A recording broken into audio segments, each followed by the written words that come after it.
Robin, Monica, welcome to the Visionary Life podcast. I'm so excited to spotlight you guys today and the whole origin story of mint cleaning. I was actually gifted one of your incredible starter boxes. It came with every product under the sun. And as a natural girly myself, as somebody who has always had a sensitivity to chemicals and has always been looking for better for you alternatives for cleaning, Mint has essentially just solved every single challenge with that. So, cannot wait to share more, to learn the origin story. So, thank you both for being here today. Oh, Thank you for having us. You're so yeah. sweet. We're so happy to be here. Thank you so Mhm. much. Amazing. So, on your website, or I forget where I grabbed this piece of info, but you actually wrote something along the lines of, "We started a cleaning company that became an overnight success." And when I read that, I almost did a double take because I'm like, people always share these quotes and memes online that's like, there's no such thing as an overnight success. However, I know that in hearing your story, you knew there was a demand for cleaning services in BC where you lived, and you started this company, and the phone calls just came in from friends. So, can you share a little bit more? Like, do you really mean it was an overnight success? And if so, why do you think that was? What was it about what you launched that was a hit right away? Well, I think you kind of nailed it. Like it was such a need. So I think that kind of saying maybe doesn't go so much when people are just going after their big dream and it's overnight success. Like sometimes that is just a very much a need that's met for entrepreneur life. So we were both at the time we had just both had babies. I had was on my second baby. She had her twins, and we were just talking about what we were going to do when we went back to work. And then we actually didn't know each other at the time. We're kind of at this gathering, and I was like, "Who is that? I've never met her." Because you cool, it's such a small town. And I was mentioning to some friends that I was maybe going to do a cleaning business, and then they were like, "Actually, Robin was saying that too. You guys should talk." So we're like, met each other there, and then we decided to go for a walk the next day, and we just hit it off. We were just laughing the whole walk. We just like loved each other immediately, and we're like, we could just do a cleaning business together, and and no word of a lie, like just, everything, word travels so fast in that town in Yuki here. So I got text that night from people like, I heard you started a cleaning business. Can I be your client? Blah, blah, blah. Because everybody here has a vacation rental or a B&B, and there's no cleaners. So it was such a need. So the overnight success, it literally was like within the next kind of days, we had 50 different properties, and within that time we were hiring staff, so it was very quick. Yeah, we had a waiting list, I think, the first week. We were like, okay, we need to slow down. So again, it's just like finding that need. What does your community need? Where, and fulfilling that. We didn't set out to want clean toilets for our living, but we needed flexible hours. We needed to keep the lights on. I couldn't go back to my tourism job before. So yeah, it really worked out for us that way. Hmm. This is a bit of a weird question, but do you think if you had started the product-based business right away before the cleaning business, that it would have been an overnight success? Or is the product aspect like you had to have the community, the following, the demand, the confidence from your service-based business? So I don't know where you want to take that, but just curious your thoughts on that. Yeah, well, I think the product line came out of the issues that we were experiencing within the cleaning business. So if we didn't experience those issues, we wouldn't be so hell bent on marketing this and believing in it and believing in ourselves and wanting to do better for the community. So I think that's where it blossomed. The product line, it was out of that. We were suffering immensely from using those chemicals all day. Before that, we didn't know. We didn't know that using Lysol and bleach was harmful for your health. We just did it because that's what our parents did, and that's what we were used to. And so I think if had we not experienced that, we wouldn't have had the product line to begin with. So and we grew such a community along the way. Like we had our Instagram account with our cleaning business, and our in the beginning, and anyone that followed us in the beginning, we were using like the Lysol and bleach and everything. Like this is how you clean a toilet. But it was growing, like we were growing a following in a community, and they saw our whole journey from that to like our health issues, especially with Robin's like lung scarring, to all of a sudden making the products. And then that's when they inspired us, because they were like, oh, would you ever sell that? I'd buy that off you, because they're watching us make these products and use it with our cleaning business. So I agree with Robin. I think like I don't think it could have been the other way around. It had to kind of have that story and that community with it to get that momentum going. I don't think we would have had the same momentum. So there are kind of like two types of people in the world. There are people who are identifying problems and going, okay, now I'll scour the internet, look for the most appropriate solution and figure out who's already made this product. And then there's that other type of person that's like, okay, I can't find the product I'm looking for. I'm going to make this product or figure out how to start putting together formulas and making recipes in my kitchen. So I'm curious, which one of you had this epiphany of like, we need to start making our own products? And why did you decide that that was the way to go? Because that's the hard way, right? So what was it that made you really want to start walking out this path? Well, else like I Yeah. know in the beginning we did try, like you said, we're like, okay, we're having these health issues. Let's buy what is saying is eco-friendly. So we're buying like the different brands that say eco-friendly and non-toxic. Learning later, a lot of that was greenwashing, of course. But so we're like, okay, we're using this new kind of set of products, but they weren't giving us the results we wanted. They were like crappy. And at this time we had a pretty good reputation and we wanted our cleans to be perfect. So that's kind of what started the whole like, well, maybe we can make our own stuff. So we started kind of Googling recipes and then we're like, well, I got that around my house. I could go find some powdered peroxide at that store and just kind of testing. And then again, that back to the cleaning business is our testing ground. So it'd be like, try these products to our staff, to us and give feedback that way. But it did start off, I would say we tried to just get what was available, but then it just wasn't living up to our expectations. Yeah. I think Monica literally Googled. So this has all happened over COVID too. So we had a little bit more time on our hands. Our cleaning business was shut down. We started an Instagram account. We were kind of experimenting with DIY recipes. And Monica one night, she just Googled best bathroom cleaner in the world, like kind of like a joke.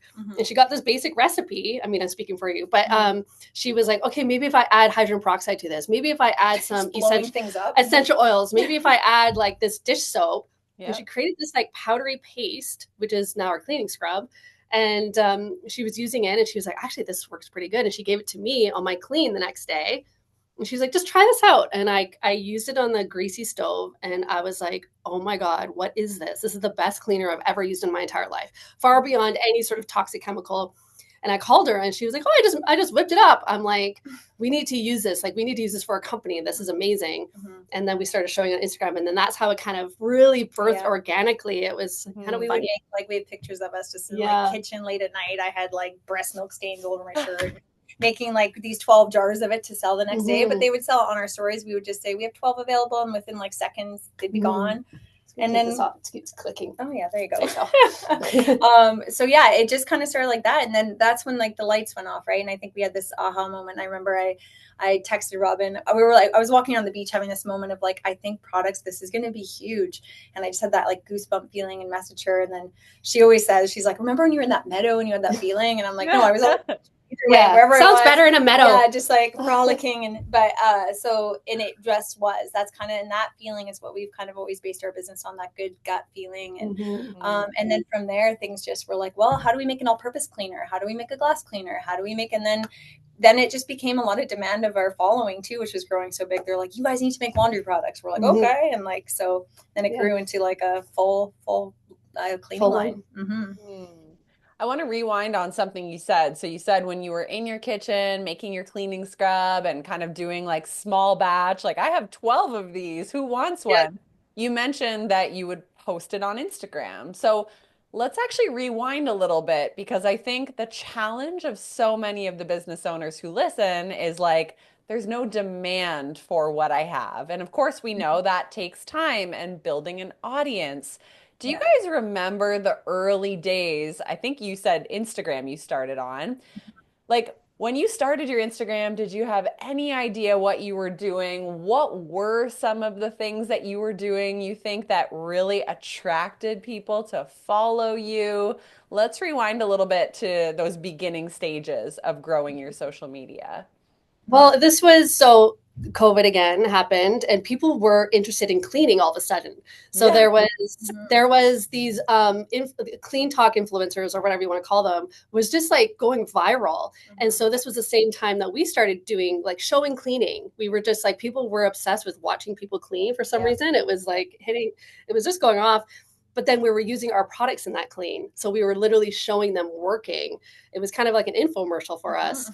And then people wanted to buy it. And so I remember we would release like 24. It was like we put it out, we got 24 jars of scrub available. We'll mail them to you. And they were the labels were so funny, so amateur. Jars I had around my house. Yeah, like labels mason jars. Yeah. And we would just sell them out within 10 minutes. It was wild. And so we knew that, okay, we need to get better systems in place. We need to actually get labels. We need to get real jars. And we need to get a Shopify account because we can't just be taking e-transfers all day. So we started a Shopify account, and then it just was like, it happened just so quickly. We realized there is a need for people wanting to make a change for a product that actually works, and knowing that they work and that healthy and going to be healthy for you. And it was really organic. And I think for us too, for like you're saying, some of your other people you've talked to in that issue, and for us, we took our customers on the journey with us and we asked for their input, and they really felt like they were part of our journey. Like we'd be like, we're thinking making an all purpose, what's your favorite smells? And like we really engaged with our community, and then everybody supported us and for that, I feel like, and that became, they felt like they were part of this whole process. So we try to give that advice as much as when we talk to people, like, this is your free Instagram, social media is your free marketing. It's your like no other time in life did we have this like availability at our hands to have like your community right there, your customers right there that you can talk to and interact with. So we just really have always taken advantage of it in like the most authentic way possible, not really even knowing we were doing it in the beginning, just we're like literally wanted people's opinions. We're like, what do you think? But then also just realizing, mint essential oil is actually the best degreaser and good for this and good for that. And then, germ fighting. Yeah. So it was, and just learning with them and their feedback. So it was kind of this perfect storm. Yeah. Yeah. Well, it sounds like you guys had a healthy relationship with social media too. I mean, I think a lot of people, it's scary to put yourself out there. It's scary to turn the camera on, and whether you're passionate about cleaning products or you're passionate about a certain method of dog training, there's like this general sense of like, what if somebody judges me, or what if I get a mean comment? Did you guys ever deal with any sort of like, whether it's imposter syndrome or just like that general, like, this is a weird world we live in? Or did you just kind of think like, this is the best free platform? Embrace it, go all in, get as much data as you can, connect with people. Where were your mindsets when it came to building an audience on social? Yeah, I mean, it was pretty great because we have each other, right? But if you look back at our old Instagram videos, it is so embarrassing. So if you're afraid of being embarrassing online, you will be, guaranteed. When you first start out, it's going to be cringe. If you look back on 5 years from now, you're going to be cringed out by what you posted. But so everybody is. You know what I mean? Everyone just has to start like. We joke, actually, there's one video that we have that we first gave to this company, and we were so stiff and so embarrassing, and it's like, and it gives me chills to even think about it because it was so bad. It was like a 90s infomercial. It was like, well, thanks, Robin. And what I like to make with this baking soda. It was like, it was actually really like bad. That, And I don't even think they posted it, to be honest. But then the more you're in front of a camera, the more you're going to get used to it. Like, it's just that old saying, like, the more you do it, the more you practice. It's going to get comfortable. And if you start something for the first time, you're going to be bad at it, guaranteed. So just do it. That's my biggest thing, is just go for it. You're going to get better. It's going to get more comfortable for you. And I think that was definitely we're not embarrassed to be embarrassed. Yeah. I was in the beginning though. My heart, when we used to post, my heart would beat for like 6 hours after posting like our reels in the beginning. I actually just remember, now that you brought that up, I'm like, because now it's just second nature. I post every morning. But in the early days, my heart would be in that nervous state for so long, and comments, my face would be red. And it took like a while. But then, like Robin said, once it just became part of our life, and realizing that it could be a huge part of our business, and like owning that. But in the beginning, it was so uncomfortable for sure. And I was so nervous what people would think and so embarrassed. But at the same time, just knowing like, but this is good. This is good. This is doing good for us. So, yeah. And there was a couple times where we posted and we didn't get great feedback. Like sometimes we could be a little bit personal or opinionated or politics or something like that. We let it like kind of, filter in there a little bit. And then we both had to sit down and actually be like, okay, what is our Instagram for? It is to be that laugh that you see in the morning. It's to be really lighthearted. It's to be about our products and about our relationship and business. And we made that conscious decision to be like, we're not going to post anything political, anything Debbie Downer. It just was really a value to us because we did try that a little bit. It didn't work. And so I think having that, like really focusing on what do you want your account to be, what values, like if you are a political and opinionated account, great, go for it. Yep. But that's not what we want our account to be. So that we had to make that conscious decision as well. And we are very like intentional about what we post. You know what I mean? Yeah. Even though it seems like we're not. Yeah. I think our biggest compliment is when people tell us like, you're my laugh in the morning, and that's when I scroll, and that's all I want to hear. I'm like, I just want to be somebody's a good part of their day, not like guilt them into feeling bad about something or this or that. And so keep it light is definitely life is serious slogan. enough. There's so much negativity on there. It's just like, I even have like the doom scrolling. I'm like, oh my God. So it's nice to know we're part of the lighter side of it. Yeah, and I think you guys have called out two really important things that I want to double tap on is number one, you're going to experiment with stuff that doesn't stay as part of your strategy, right? Like you have to get through the content that feels misaligned in order to find exactly what feels so good, so effortless. So I think that's an important reminder to experiment and know that you can try things on for size, whether it's in social media or any marketing and business growth strategy. And also to know like why you're doing things. Like you guys mentioned, we had to remind ourselves, like we want to bring fun and lightheartedness and humor and also like spread this mission that there are better for you alternatives for cleaning. And I think when you really come back to that, you don't have to look at social media as like a self-serving vehicle. It's like, no, I want to spread this impact and make a bigger impact in the world. And I can do that through social. So I think that's really important. And, I'd be remiss to move on before asking you guys, how do you approach your social media strategy today? Do you still just kind of like wake up, say, what do we want to post today, and like go with the flow? Or are you at a point now where it's like, we run a really big company. We need to have structure, a content calendar. Every day has a different theme. Like, or are you somewhere in the middle? She's our Instagram. Yeah, social gal. It's all her. She just puts me in. I'm like, okay. She's our action star. She's my star performer though. I love it. Like, I think it's like anything, it has its highs and lows. Sometimes I'm really like, I can't really schedule a time where I'm like, I'm going to think of ideas now. It honestly comes to me like late at night or different ideas. So now we kind of have a certain channel that we just put ideas in. Yep. We used to always dedicate like a day a week. That was when we would just film like a bunch of stuff and then just kind of filter in other things throughout the week. But then getting so busy, we've struggled a lot. But that's usually our intention is usually to have a day a week where we have some ideas lined up. Learning to be as organized as possible is huge. Have all the things you need. Sometimes we forget, like yesterday we were filming, we did like 6 reels, but we wore the same outfit in each one. So it's always like, sometimes we're like, God, but like, I kind of like that we're a bit amateur. Like, I don't know. You know what I mean? It's just who we are too, where it's like, well, the next 6 reels we're wearing this outfit and that's what it is. So, but I think funniness really gets me. I just love funniness. Like my mom has always joked. She's like, if I went on your Instagram, I wouldn't even know you sold products. I'm like, that's we don't want to like, we throw in the odd, maybe once a week, honestly, is all we really post about products. And then another post a week will be like maybe a tip. And then honestly, the rest of it's just kind of fun. So, and that's the way we like to keep it. And I think it's working for us. So I'm happy to keep it that way. You can always use your stories for like, resharing, people tagging your products and posting your products in there. And we run meta ads and different ways to get in people's heads. But for the most of it, it's honestly just that. It's just kind of like willy-nilly funny ideas and inspired by something. And how can we make this mint? And, some dancing and so Robin's favorite. Yeah. When I'm like, look at this dance, she's like, oh. Like, how long is it going to take to rehearse this dance? I know. I don't have all day.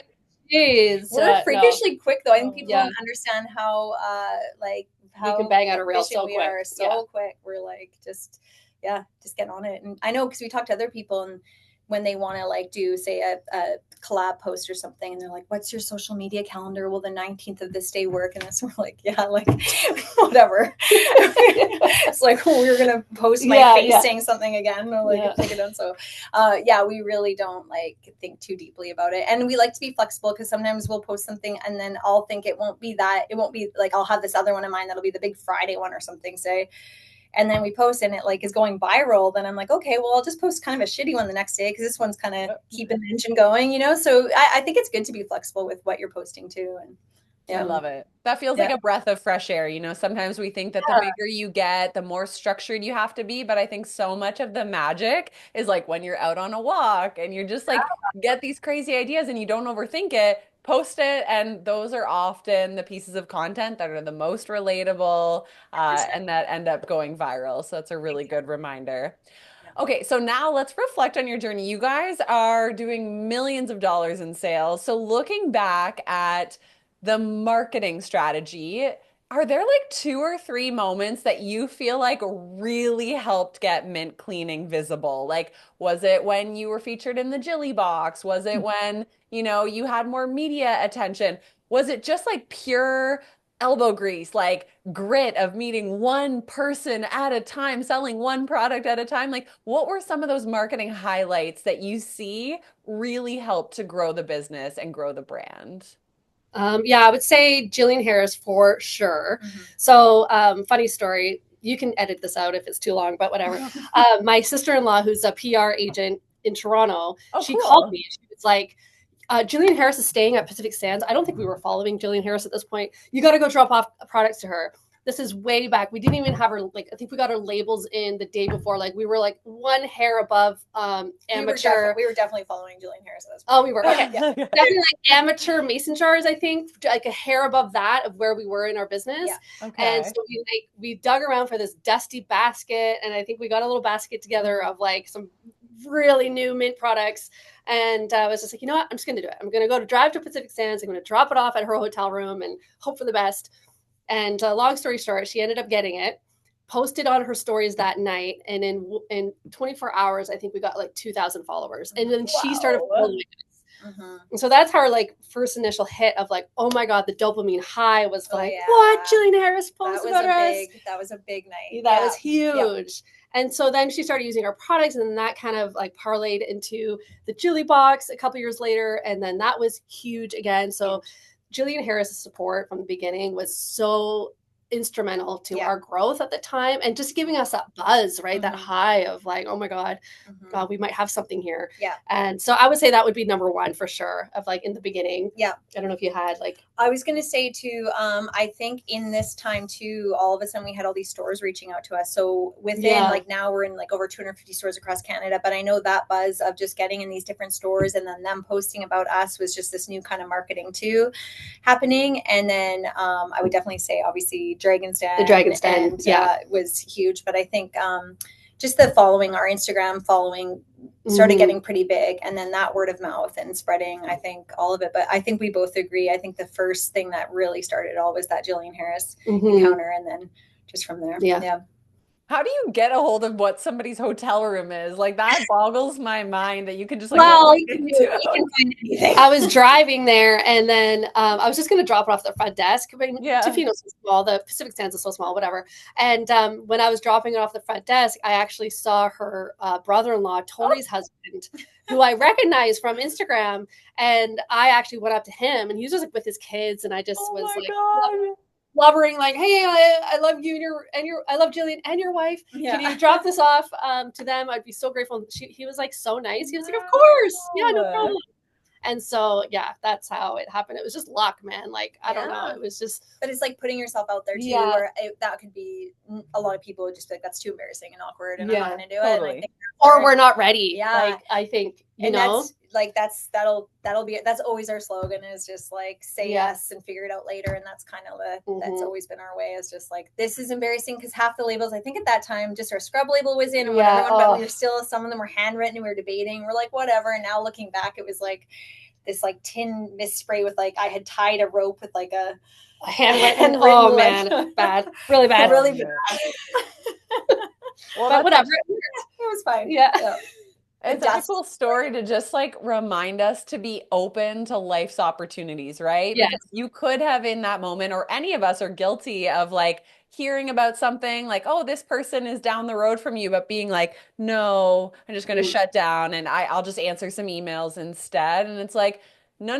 Life is about just being open and receptive, and you never know where the next big break, where the next big opportunity is, but you have to be open to it. And those are the people that get quote Mhm. unquote lucky, Yeah. right? So I You think have that's to a be great open and you reminder. have to take action. Like Yeah. we're Yeah. all about vision boards and manifesting and all this, but it means nothing if you don't Yep. take action. Yeah. So you get these little pings in life, Mm-hmm. and then you're like, okay, yeah, let's go for it. Let's go for Yeah. it. You know, We Yep. had to take the word luck out of, I feel like as women entrepreneurs too, in the beginning, especially, we always said lucky. And I look at Yes. a lot of our newspapers and quotes and we're like, we're so lucky, we're lucky. And then I don't know who said it to us once. They're like, you're not Yep. lucky. You guys work your ass off. And I'm like, oh yeah, Yep. that's true. So I Mhm. think especially for women, it's like embarrassing, or it's like you want to stay so humble and you don't want to admit that you've done a good job without, but I think it can be both. I think, yeah, we've had a lot of luck for sure, but that doesn't go without us like earning Mhm. it as well, or like working to get there too. Mhm. Absolutely. So now I've heard you talk about manifestation on a couple Mhm. of the podcasts you've been on. You mentioned it just here now. I'm curious, how do you carve out space for things like manifestation and dreaming about the future of mint cleaning when you probably have a to-do list like the size of your head? Like, there's Mhm. so much that can bog us down as entrepreneurs. Mhm. And sometimes I'm guilty of it. Like, I'll go weeks and be like, wow, I haven't even like thought about where I want to go or had any creative energy because I'm just getting through tasks. Do you guys Mhm. have any rituals for continuing to prioritize like that dreaming, that manifestation? Because clearly you could just get bogged down in a lot of the busy work. Mm-hmm. Can I tell you our secret to manifesting Love it. is Yes. I think we have like it is. I'm a firm believer in manifestation. I love it. I've always been obsessed with like The Secret and vision boards and all that. Yeah. But the one thing that's worked the most is you write down what you want. Don't worry about arts and crafts. Don't worry about the pictures. Everything. Just write it down and then Yep. let it go. Put it away. Let go. So that's been like I'm getting chills now. So every January, Monica and I sit down with what do we want the business to look like, for 2024, 2025 for the year. And it's like outrageous. Like we'll put like a real 12 million views, or I think we even had like go in the Dragon's Den And they fight over us and they fight specifically. over us. And then we do that list and then we put it away. Yeah. So I don't know, Wow. we don't even look at it. And then we look at it like I looked at the 2024 in October and I was like, oh my God, 99% of this came true to the T. Like we literally had a reel that hit 12 million views and that was The on our vision number. board. Yeah.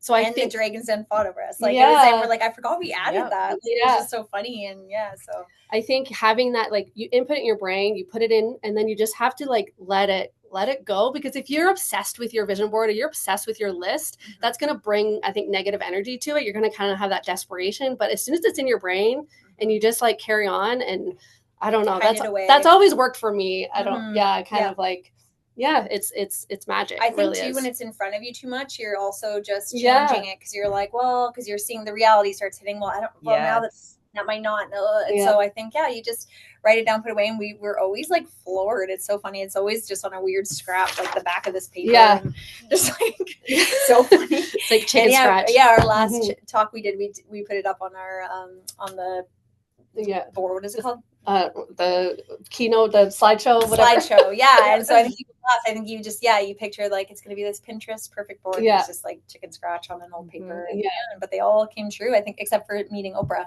yeah. We or being have, on Oprah's favorite things. yeah, that's on there. That's been on there That's since coming. 2000. It's coming. It's coming. Yeah.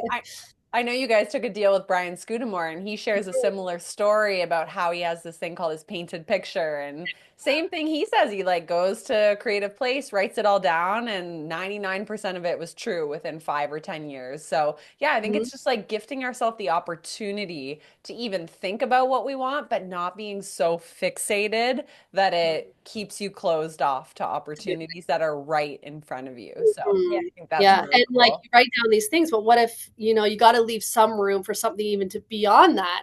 What if something Yeah. happens that you can't even wrap your head around right now? Mhm. That's like a million times better than what you have written down. Mhm. So I think leaving space for that as well. So Yep. love Bryce, love that exercise. We did that. We He's were so in. great. We met him at his office last February, Oh, or a couple weeks ago. Sorry, and we did that with him. The painted picture. yes. Oh, It's so awesome. It's Mhm. amazing. Yeah. amazing. Amazing. Okay, so you guys are on this rocket ship. How do you make sure that you take time off? Are you able to take time off? I know you've both talked about like feeling split between like, do I spend time with the kids or continue to grow the business? So I'm curious to hear from both of you. How do you make sure that you don't burn out, especially as women, especially as mothers, especially as busy entrepreneurs? Like the tendency is one day to wake up and be like, I'm fucking tired. Like, Mhm. so I don't know if you have any secrets or if you're like, no, I am tired. I'm just on caffeine. Yeah. How do you make sure that you're not going to completely combust because you're doing a lot? Well, yeah. So it's funny. We used to always try to use the word balance to be like, we're going to find balance and balance. And then we're like, fuck, balance. It's just like another thing we're not doing, like getting rid of that word. So we actually saw Chow speak. She's the owner of Paris Jewelers, and she was talking about this exact same thing. And so she kind of used this analogy of like, we all have balls in the air. And she's like, you know what? But some of those balls are plastic, some are glass. So you can really look at those and be like, what can I drop right now? And what needs to stay in the air? And like, that always gives me goosebumps. And it's always what I kind of come back to, where I'm like, I have 10 things on my list today. Like, what are they? I put them kind of visually in front of my head and like, what can I let go today? Just let it go. And that's been like a huge help for me. I battle so much. I actually did burn out pretty hard this year, and I do battle so much with guilt on all ends. Guilt has always been I feel like I'm doing shitty at work if I'm like too much time with kids and blah, blah, blah, and guilt. But I think just like letting that go, just trying to like, know that we have each other for support, and know that no one's going to get mad. And I know my mom, I was like a single mom who raised us and worked and went to school and everything. And I never felt like she wasn't there. And I was like, how did you, like, how? And she's always like, quality over quantity, just like whatever you're doing, give your quality time.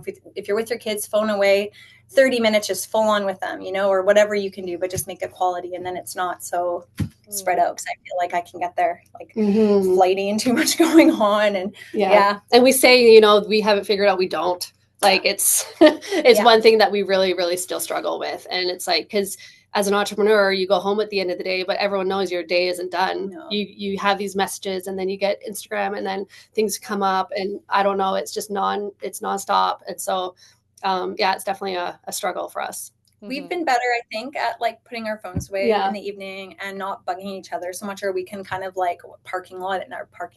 Parking lot it. So what we call it, because before, we're both so excitable people and like fiery. So if an idea came up, we'd have to message, and then I got the other one going. And so and the next thing you know, 2 hours pass and you've just ignored your family. So we're like, okay, we got to stop that. So we've learned to just be like, we can talk about this tomorrow morning. Has been huge for us. And a little bit of boundaries, but not much. Like, we're pretty whatever, but loosey-goosey. Yeah. We're not like, no conversations after, like, if it needs to happen, it needs to happen, but trying. Anyway. Yeah. Oh, those are such good tips. It's like, you don't have to be so rigid about it, but also to recognize, like, is it a bit of an energy leak to be voice noting back and forth between 7 p.m. and midnight every night? Perhaps. Totally. So like, you put in these like soft boundaries, but it's also like, but we love our work, so you can honor that part of you too. So I think it's just finding that happy medium of what works for each of you. So that's great.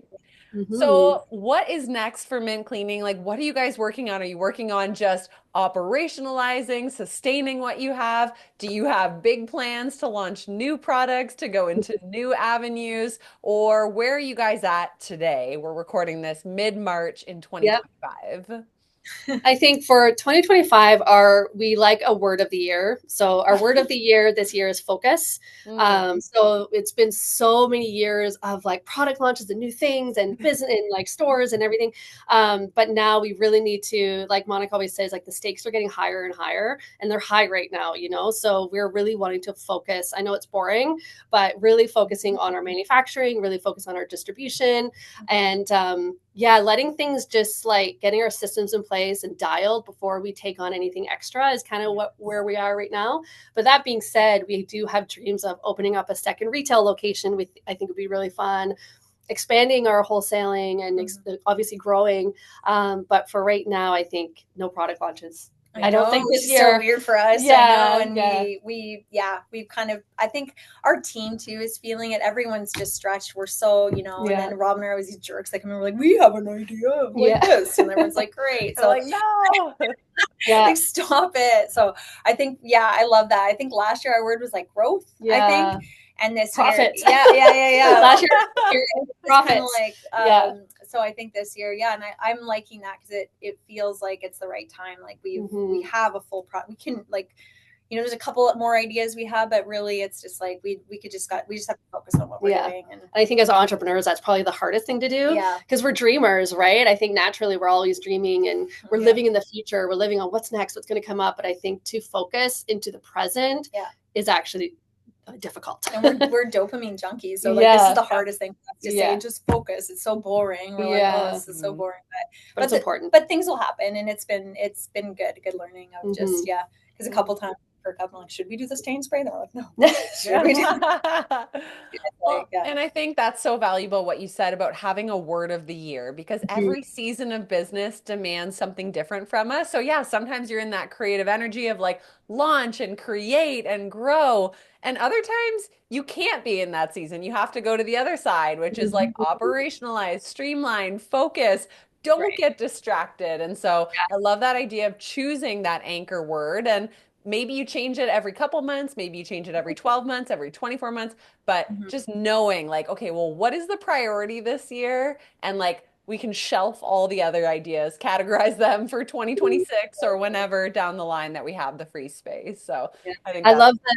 It was the saying, Brian, I think said it, you move slow to go fast. So you do have to like nourish the roots and get those seeds planted and figure out your foundation before you can really grow. So that's where we're at right now. Absolutely.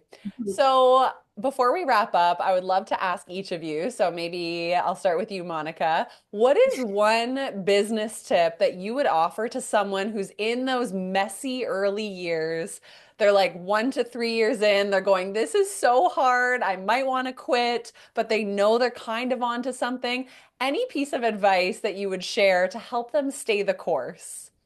I think if they're at that level of their business, my favorite quote is always, if you're not embarrassed by your first launch, you've launched too late, which I think is our biggest tip, because we just went for it. Like, and it looked hideous, but people bought it. And then we had these customers that once they got nicer, they kept still buying. So, but I think where you said at that stage of the game, I think my favorite thing for that is just say yes and figure it out later. Like, I know you get to that point where you're nervous and you're like, oh, but the buts come in and the uncertainties. But I think if you say yes, it's that manifestation thing. It's not just going to it's not like, yes, poof, it happens, but saying yes will motivate you to make sure you get it done. So if you're not saying yes, or you're being wishy-washy, you're not as motivated. But if you say yes to these things and these opportunities, even though like Jilly Box, 15,000 jars of scrub, and it's just you two and a thing and hand making, we're like, yeah, we can do that. And we figured it out. So I just think that's key to us is we offer that advice a lot. Just say yes, figure it out later. I love it. Robin, what about you? What advice would you offer? Yeah, I think one thing for us too is we always believed in our product. We had a really, really good product, and I knew that it worked. And you can't sell something if you don't believe in it. No. So if you're just gonna like drop ship from China or something like that, I think that's gonna get so old so fast. So really love what you're selling, love it, be obsessed with it, and use it and believe in it. That's my number one, I think. That was great. Thank you. That was better than mine. Oh, please. But it's so true. I think we always forget about that through everything that's happened, that it was so grassroots. These were all our recipes. We created all these products. So now that, we get some manufactured, but they're still the recipes we created. And having the cleaning expertise background created these products that were like amazing and actually work. And that's our biggest compliment is like cleaning companies use them all the time. They're like, these actually work. We're like, yes, they actually work. So true. Yeah. I always think back to the quote that I think you kind of said it, Robin, actually, like no amount of marketing can sell a bad product. That's right. Like we have to be our own hype people in the early days. If we don't believe in our product, nobody else will. So it's like ground zero. Make sure you love what you sell and believe in it so deeply that nobody can derail you from how much you love it, right? 100%. Yeah, for sure. Well, if somebody has never cleaned with Mint products before, does one of you want to give us the rundown of what you offer and the best way for people to find a store or even to get online and purchase their starter kit? Go for it. Well, I mean, how many products do we have now? We have like 90 30, SKUs, but 30. So I think we always kind of say start with the all-purpose cleaner is our hero item, and you can use it everywhere. So if you're just like, I want to try something, I always recommend the all-purpose cleaner. And then of course it comes with like a concentrated refill option. So you can just refill that bottle 8 times with just this little mini concentrate as well, which is really nice. And you can find us at mintcleaningproducts.com, where our handle is at mintcleaning @cleaning_, for all of our socials. And yeah. Yeah, that's it. Well, I would highly encourage everybody to go grab your stuff. Incredible products. They smell amazing. The linen spray, my girlfriends and I have always loved that product. And it's just like, I want to like mist it around my house all day, every day. So good. cannot recommend it enough. The all-purpose cleaner, the glass cleaner, the dish tabs so that you're not putting like weird plastic shit in your dishwasher. That's your main thing. We're like, we do not want plastic That wrap on our PVA tabs. film, So like, bad. no. Yeah. So I would highly suggest that people go on, explore everything that you have to offer. And my only last question is, so I was trying to find somebody to help us clean our home, and I'm like looking in the Facebook group, and nobody offers green cleaning. Like everyone's just like typical chemical based, and I'm like, wait a second, what is the solution? Do you guys have the answer to that? If somebody listening is like, I need to find someone who can clean my home but use my mint products, where do we go? How do we find these people? People say that to us all the time, actually, and I feel like we should maybe next year figure this out and have it on our website, like of what cleaning a mint certified cleaner.